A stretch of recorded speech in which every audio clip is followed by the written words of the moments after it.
bismillaahi raxmaani raxiim subax wanaagsan kusoo dhawaada qodobada wararka raadiyo kulmiye al-shabaab oo la sheegay inay la wareegeen fariisimo ay shabeellaha hoose ka soo banneeyeen ciidan mushaar la'aan sabab uga dhigay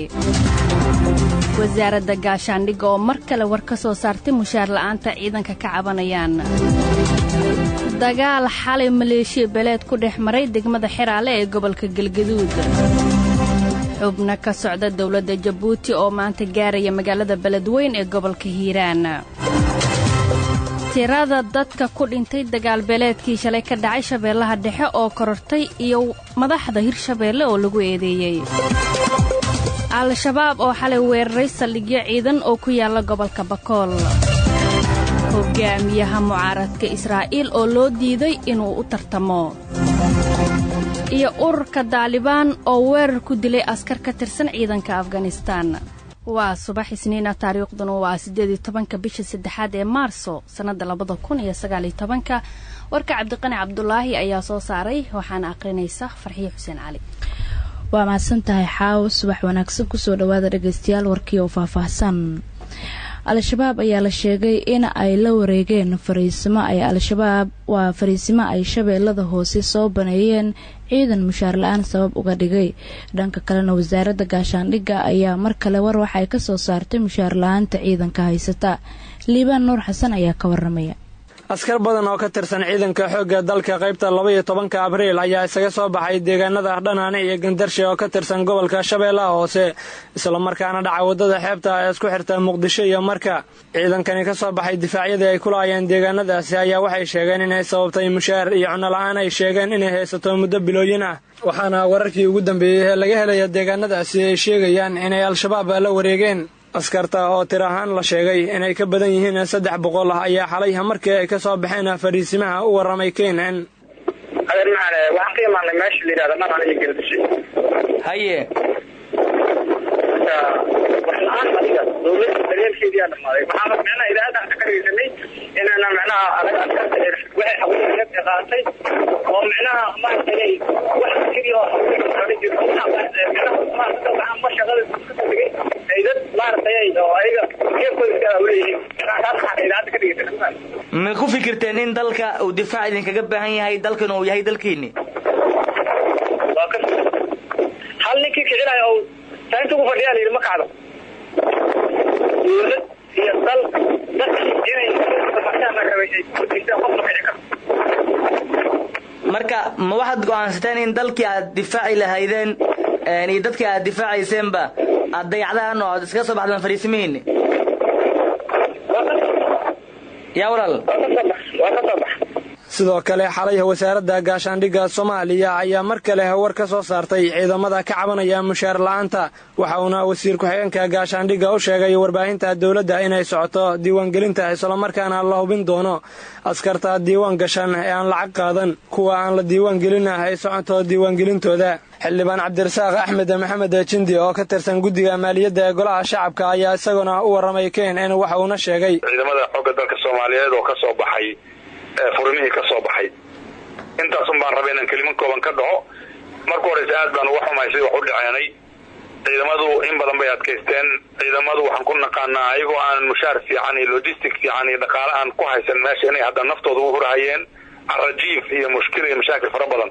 ay ugu safrahayeen gabdhii wiilalba ay u leeyihiin dad muwaadiniin oo qiimo badan oo adkaysi badan bay ahaayeen haddana yihiin laakiin sida muuqata wixii baa soo karay qof gurigii ijaarkii iyo ilmihii iyo wixii inta ka soo tagay laftiisii iyo nafahantiisii aan meesha waxba ku haysan oo qaraabkii iyo wuxuu qabsan lahaa danihiisii wixii kaleentana laga soo xirxiray oo dawlad u shaqaynayo oo tuuta gashan oo bal ha iska dambeeya mushaarkii iyo yarka ahaayee la yidhi iidaankii iyo wixii yarka ahay buu waayo noloshiisiiba waayo dee furun kuma juri karo bilihii la soo dhaafay ayaa waxaa iska soo daba dhacayay cabashada ay qabaan qaybo ka tirsan ciidanka xoogga dalka kuwaasi oo sheegaya inaysan helin gunno iyo wax mushaar ah toona dagaal xalay 2 maleeshiya beeleed ku dhex maray degmada Xeraale ee gobolka Galgaduud ayaa dhaliyay khasaare isugu jira dhimasho iyo dhaawac maxamed cabdiwali tooxow ayaa inooga soo diray warkan Dhuusamareeb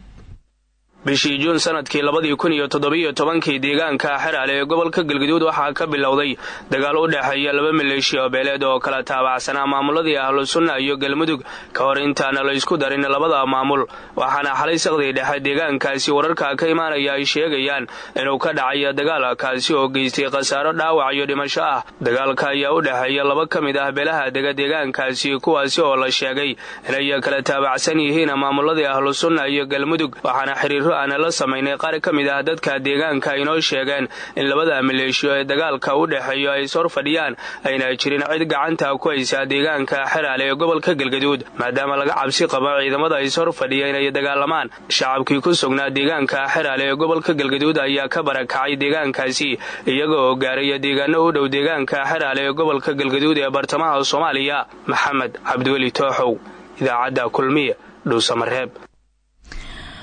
magaalada Beledweyne ee gobolka Hiiraan waxaa maanta ku wajahan sida ay wararka sheegayaan xubno ka socda dawladda Jabuuti oo uu hogaaminayo wasiirka gaashaandhigga ee dalkaasi xubnahan ayaa kamid ahaa wafdiga madaxweyne Ismaaciil Cumar Geelle balse madaxweyne Geelle ayaa shalay galinkii dambe dib u laabtay xubnaha ayaa lagu wadaa in ay kormeer ugu tagaan ciidanka Jabuuti ee ka tirsan AMISOM kuna sugan magaalada Beledweyne ee gobolka Hiiraan saraakiil u xog waramay keenin ayaa sheegay in qorshaha uu ahaa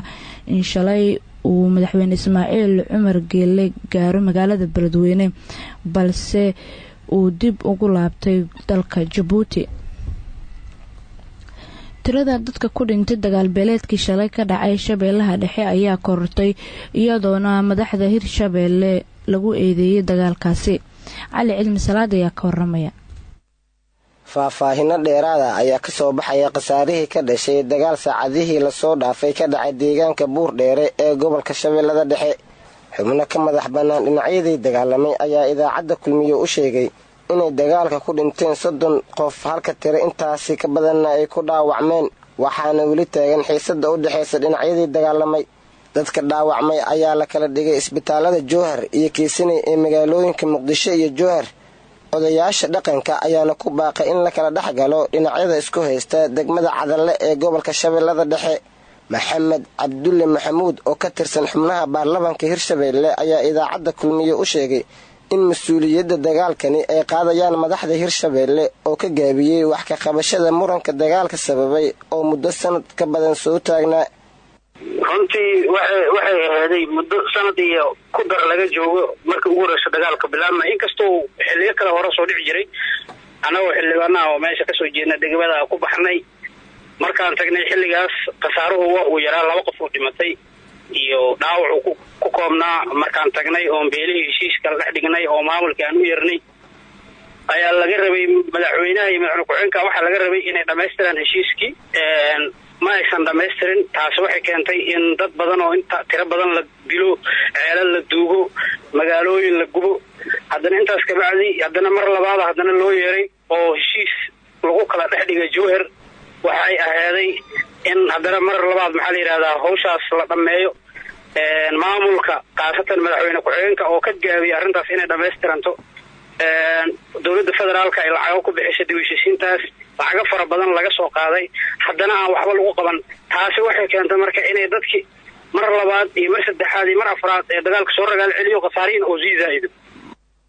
wararkii u dambeeyay ayaa sheegaya in ciidamo gurmad u ah labada dhinac ay ka kala baxeen degmooyin iyo deegaano ka tirsan Hirshabeelle kuwaas oo xalay iyo shalay galabtii gaaray deegaano u dhow goobihii lagu dagaalamay waxaana weli taagan xiisada u dhaxaysa labada dhinac wararka ka imaanaya gobolka Bakoolna waxa ay sheegayaan in al-shabaab xalay ay weerareen saldhigyo ciidan oo ku yaala gobolkaasi Yunis Duraan Cali ayaa warkan faahfaahinaya waxaa faahfaahinno dheeraada ay ka soo baxayaan dagaal xoogan oo xalay ciidamada Itoobiya iyo kuwa ka tirsan dagaalamayaasha shabaab ku dhex maray fariisimo ciidamada Itoobiya ay ku leeyihiin duleedka magaalada Xudur ee xarunta gobolka Bakool weerarka ayaa waxaa soo qaaday rag ka tirsan shabaab iyadoona muddo saacad ku dhow u socday dagaalka hubka isku adeegsanayaan labada dhinac ayaa waxaa laga maqlayay tuulooyinka ku xeeran degmada Xudur si rasmi ah looma oga khasaaraha uu geystay dagaalka inkastoo dadka deegaanka ay soo sheegayeen inuu jiro khasaare labada dhinac soo kala gaaray dhowr jeer ayaa al-shabaab sidaanoo kale weerar ugu qaadeen saldhigyada ciidanka ee gobolka Bakool. Maamulka degmada Xudur iyo saraakiisha ciidamada xoogga ee gobolka weli si rasmi ah ugama hadal dagaalka. Maalmihii u dambeeyay ayaa gobolka Bakool waxa ku soo noqnoqonaya dagaalada u dhaxeeya ciidamada xoogga kuwa Itoobiya oo isku dhinacaya dagaalamayaasha shabaab. warka subax ee keenan ayaad weli dhageysanaysaan dhageystayaal. maxkamadda ugu sareysa Israa'iil ayaa musharaxnimada doorashada bisha soo socota ka hor istaagtay Michel bin Ari oo madax u ah xisbiga awoodda Yuhuudda. go'aanka ay maxkamaddu gaartayna wuxuu meesha ka saarayaa midkii ay horay u gaareen guddiga doorashada. bin Ari ayaa dhaliil kala kulmay hadalkii uu ka yiri carabta Israa'iil. xeer ilaaliyaha guud ee Israa'iil ayaa sheegay in hadalka uu ku yiri uu u dhigmo kicin iyo cunsurinimo. maxkamadda ayaa sidoo kale ogolaatay xisbiyadii carabtu in ay ka qayb qaadan karaan doorashada 9 Abriil dhacaysa oo horaan looga hor istaagay. waxaa doorashada looga hor istaagay hadaladii adkaa ee ay ka dhaheen xukuumadda Israa'iil iyo ciidamada qalabka sida ee Israa'iil. ugu dambeyntiina dhageystayaal weerar ay saqdhexe ururka Taliban ku qaadeen baro kontarool oo ku yaala waqooyiga Afghanistan ayay ku dileen 22 askari. kooxda weerarka soo qaaday ayaa tiradooda lagu qiyaasay 100 ruux oo aad u hubeysan, kuwaas oo isku dayay in ay u gudbaan dalka dariska ah sida ay xaqiijiyeen saraakiil ka tirsan dowladda Afghanistan. saldhigyada ay weerareen xoogagga Taliban waxaa fadhiyay ciidanka booliiska sida uu warbaahinta u sheegay Maxamed Daahir oo ah golaha gobolka Faryaab. Maxamed waxa uu intaasi ku daray in khasaaraha badan ee ciidanka dowladda ay sabab u tahay xoog ka badan oo ku soo qaaday dagaal jihooyin badan ah. Taliban ayaa doonaysa in ay isku ballaariyaan gobolada ay dalka oo dhan ka haystaan. guud ahaanna warkiis wax waa naga intaa.